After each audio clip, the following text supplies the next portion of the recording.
Ya. Buen día con todos. El tema de exposición el día de hoy es el taller del caso Hospital Hipólito Unanue en la ciudad de Tacna, de la Escuela de Posgrado de la Universidad Privada de Tacna, de la Maestría en Gerencia de Reconstrucción, siendo el curso Evaluación de Riesgos en el Sector Construcción. Siendo los integrantes Visa Ramos, Romel Anderson, Mamani Torres, Lisbeth Erika, Cadillo Guainazo, Magdiel Keila y Guamoye Rengifo, Diego Armando. Siguiente.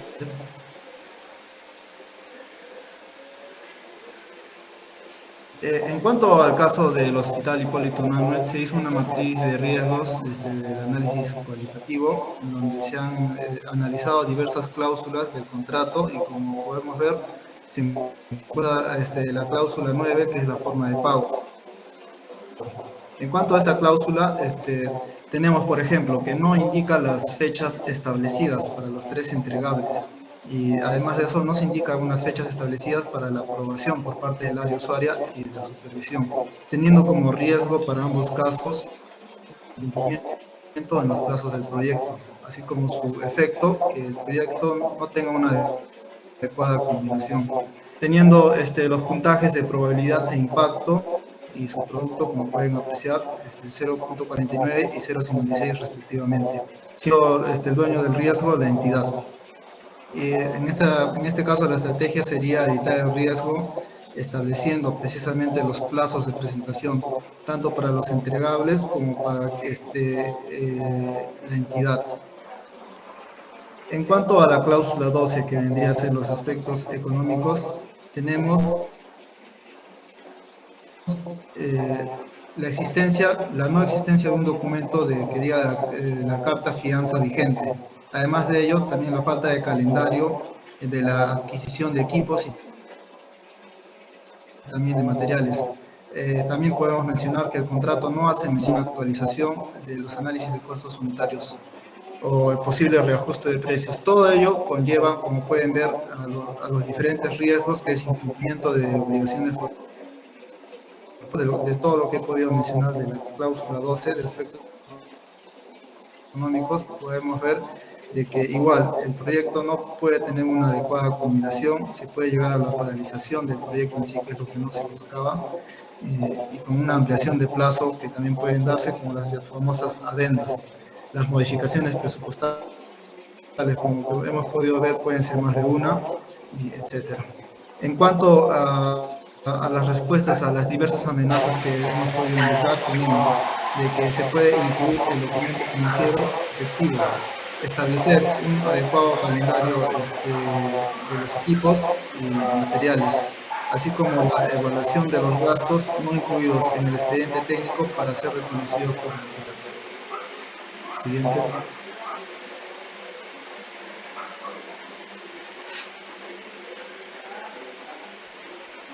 En cuanto a la cláusula 16, que es garantías, tenemos que existe una contradicción en el primer punto, que es en cuanto al monto, que debería ser del 10% como máximo. Sin embargo, en líneas abajo, según la cláusula, se identifica que este monto sí se sobrepasa. Entonces, en este caso, el riesgo es que hay una ambigüedad o de interpretaciones subjetivas, llegando como un efecto la interpretación de la cláusula en mención.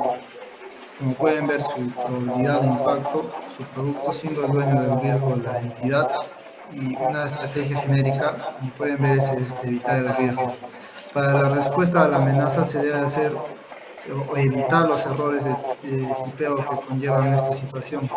Además de ello, como consejo se debería elaborar estas cláusulas en sí el contrato en conjunto de un abogado e ingenieros, no como normalmente o a veces se hace solamente los abogados.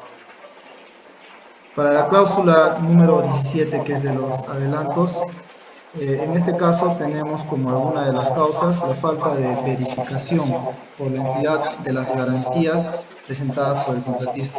Esto puede llevar a un riesgo de incumplimiento de obligaciones por parte del contratista y como efecto el proyecto sin una adecuada combinación. Ya pueden ver la probabilidad de impacto y su producto, siendo el dueño del riesgo la entidad, y para Para una respuesta a esta amenaza se debe de garantizar la verificación por parte de la entidad. Otra parte que menciona la cláusula y que es una causa sería la falta de indicación de las condiciones del inicio del plazo de la ejecución. Como un riesgo vendría a ser la ambigüedad e interpretaciones subjetivas, siendo su efecto la interpretación errónea de la cláusula en mención. Entonces, para ello, como una respuesta a la amenaza, se deben de especificar las condiciones del inicio del plazo de ejecución. También hay una falta de justificación de actualización del calendario, como hemos detallado anteriormente, y la falta de verificación por la entidad de la solicitud de los adelantos. Entonces, como una respuesta ante esta amenaza, se debería de garantizar la verificación de la solicitud de los adelantos mencionados. Siguiente.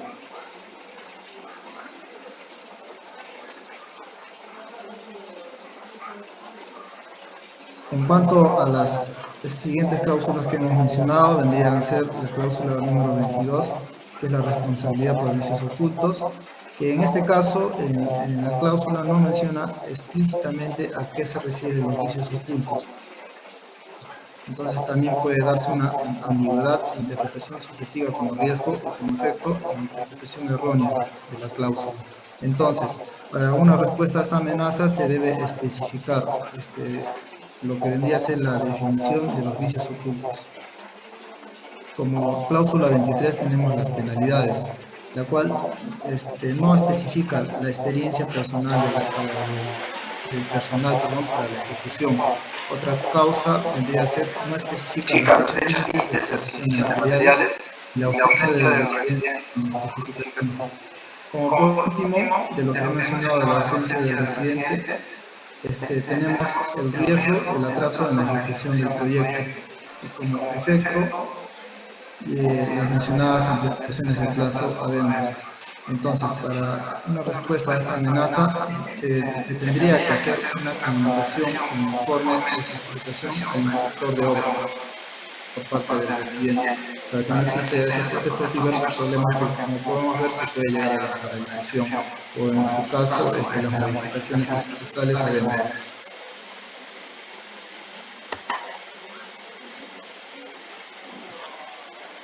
Bueno, continuando con la exposición, realizaremos el simulacro del proyecto del Hospital Hipólito Unanue, como si este se hubiera ejecutado bajo un contrato colaborativo. En este caso, elegimos el contrato FIDIC para así realizar las comparaciones de la distribución de riesgo, ¿no? Y bueno, empezamos con la cláusula sexta, que se refiere a lo que es la vigencia del contrato.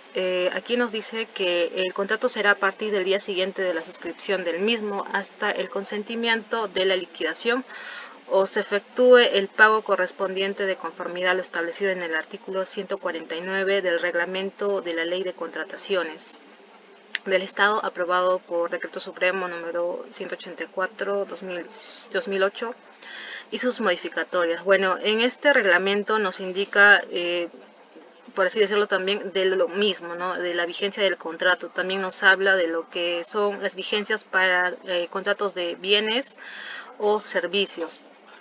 Ahora, lo que hemos visto que faltaría aquí, de acuerdo a los contratos FIDIC, sería especificar, ¿no?, qué se debería entregar en una vigencia de contrato. En este caso, serían las especificaciones, los planos, estos que deben quedar bajo la custodia y el cuidado del cliente. El cliente en este caso sería la entidad. También dice que si el contrato no se determina, si el contrato no determina otra cosa, y también que el contratista tiene que recibir 2 copias del contrato y de cada uno de los planos, pudiendo hacer o solicitar copias adicionales a su costa. También nos indica que si una de las partes comprueba la existencia de un error o defecto de naturaleza técnica en los documentos necesarios para la ejecución de la obra, se deberá notificar inmediatamente a la otra parte. Siguiente. En la cláusula séptima nos habla del plazo de la ejecución de la prestación. En el contrato nos dice que el plazo de ejecución del contrato es de 860 días calendarios, de los cuales 140 corresponden a la elaboración del expediente técnico el mismo que se computa desde el siguiente día de la suscripción del contrato, y 720 días calendario corresponden a la ejecución de la obra y el montaje de equipamiento hasta su puesta en funcionamiento, que iniciará a regir de conformidad a lo dispuesto en el artículo 184 del Reglamento de la Ley de Contrataciones del Estado. Dichos plazos constituyen requerimientos técnicos mínimos que deben coincidir con lo establecido en el expediente de contratación. Bueno, esto con referencia a lo que son los plazos de la ejecución de la prestación, los contratos FIDIC nos hablan de que el contratista deberá remitir al ingeniero un programa temporal detallado en el plazo de 28 días después de recibida la notificación, definida en la cláusula que habla sobre el comienzo de las obras en sí, y que también el contratista tiene que remitir un programa revisado siempre que el programa anterior no corresponda con el avance real o con las obligaciones del contratista. Bueno, cada cronograma va a tener que incluir el orden en que el contratista comprende ejecutar las obras, y también tiene que incluir la duración prevista de cada etapa del proyecto si es que la hay. Y tiene que incluir la secuencia y duración de las inspecciones y pruebas especificadas en el contrato.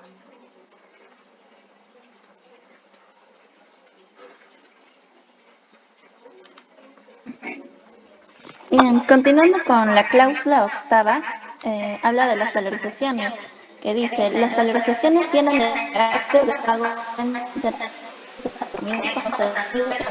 135 de la Ley del Estado.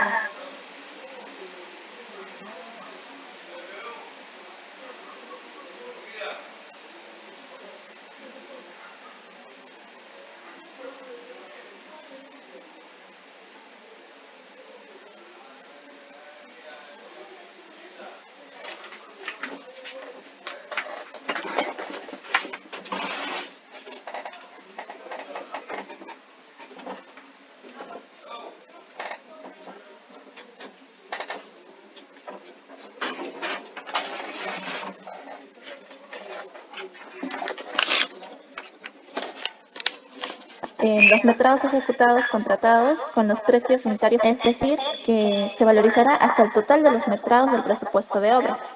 Ahora, lo que dice e indica el FIDIC es: las obras deben de medirse y valorarse para su pago de acuerdo con lo dispuesto en la presente cláusula. El contratista, luego de notificado por el ingeniero que realiza las valorizaciones, debe de asistir o enviar a un representante para ayudar al ingeniero en la realización de la medición de estas valorizaciones. También proporcionar la información requerida por el ingeniero. Entonces, de no asistir al ingeniero, la valorización que éste realice deberá ser aceptada como correcta, y para cada unidad de obra, su precio unitario deberá ser el precio unitario especificado para dicha unidad en el contrato. La cláusula novena, forma de pago, dice: la entidad se obliga a pagar la contraprestación al contratista conforme a lo previsto en la sección específica de las bases. Asimismo, la entidad o el contratista, según corresponda, se obligan a pagar el monto correspondiente al saldo de la liquidación del contrato en el plazo de 10 días calendarios computados desde el día siguiente del consentimiento de la liquidación.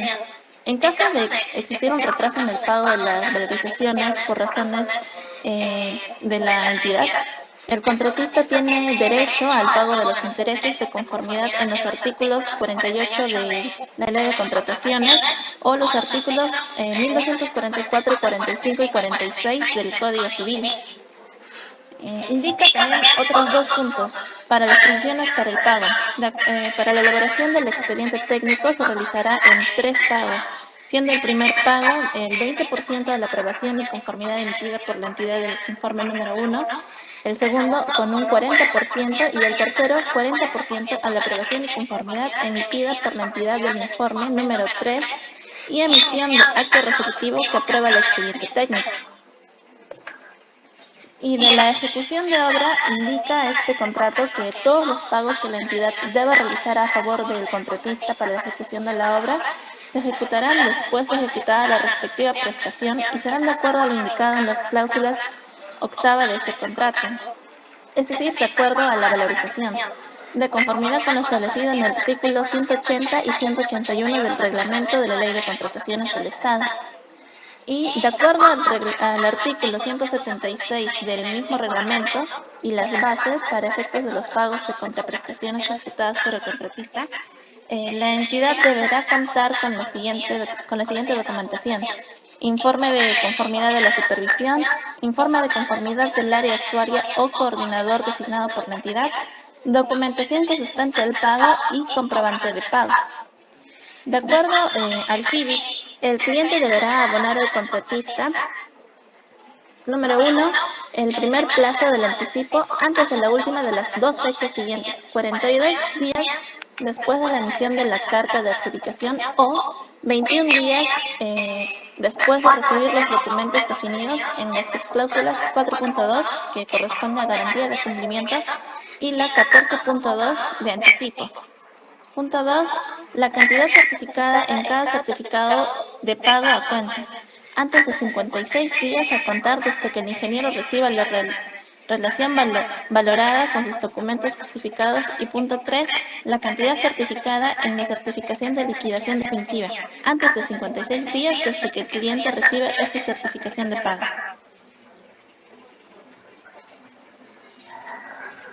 Ya, continuando con la exposición, nos vamos a la cláusula 14ª que habla sobre las ampliaciones de plazo contractual.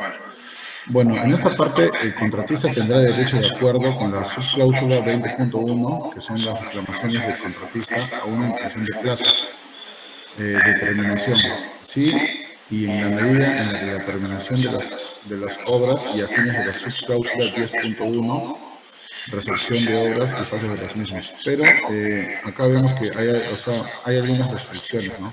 Por ejemplo, un cambio u otra variación sustancial en la medición de una unidad de obra incluida en el contrato. Por ejemplo, podemos ver que un expediente tiene un metrado y cuando vamos a ejecutar el proyecto, no es un metrado real, no es un mayor metrado, ¿no? Y eso conlleva a días, mayor cantidad de días para realizar esa partida, ¿no? Entonces sería una ampliación de plazo justificada que el contratista lo presente a la entidad. Otra causa sería, ¿no?, el retraso que faculte una ampliación de tiempo según lo dispuesto por alguna subcláusula de las presentes condiciones.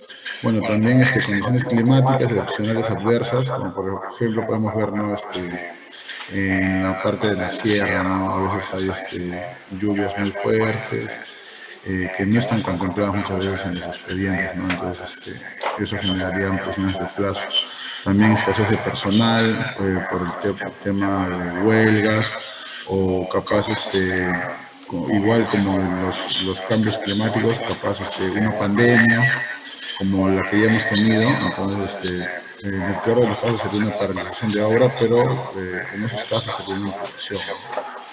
Siguiente diapositiva. Nos vamos a la cláusula 16ª que habla de las garantías. Bueno, la entidad podrá exigir al contratista la entrega de una oportuna de aquellas garantías, ¿no? En este caso la carta fianza, que considere indispensable para la ejecución del presente contrato.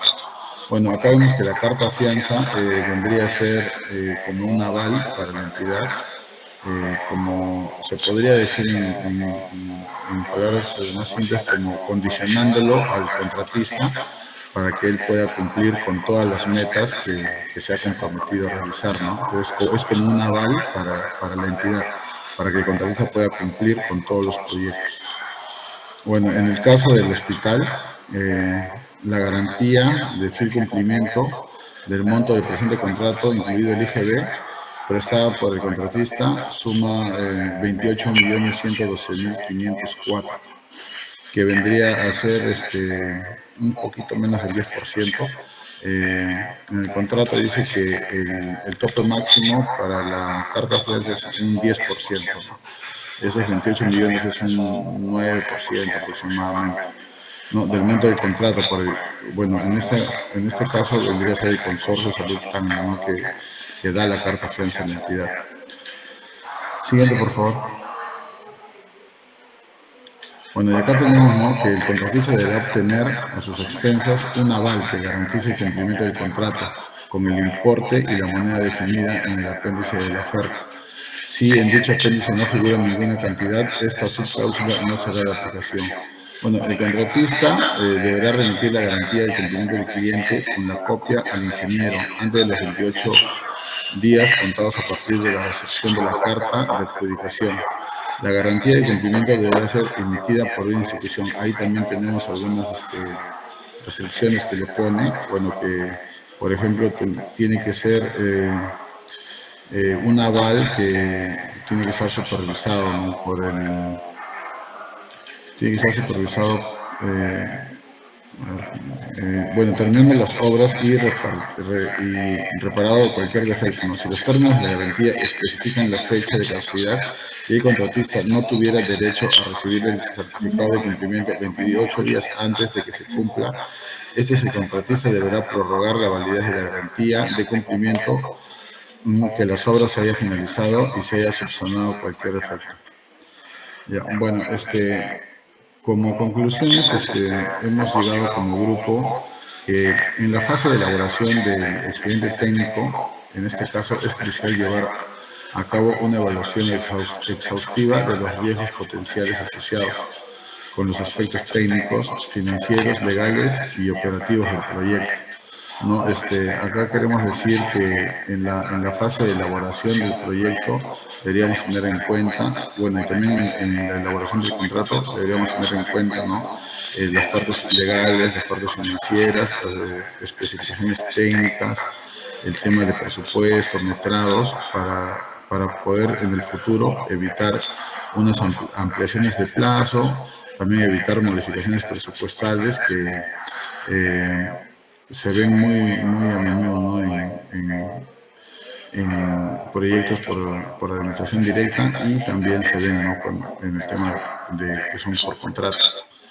Bueno, eso implica identificar posibles problemas de diseño, ¿no?, escasez de recursos, cambios en los requisitos del cliente, incertidumbres en la disponibilidad de materiales o mano de obra, ¿no? Una vez identificados estos riesgos, deben ser analizados en términos de su probabilidad de ocurrencia y también en el impacto que podrían tener en el proyecto. Muchas gracias.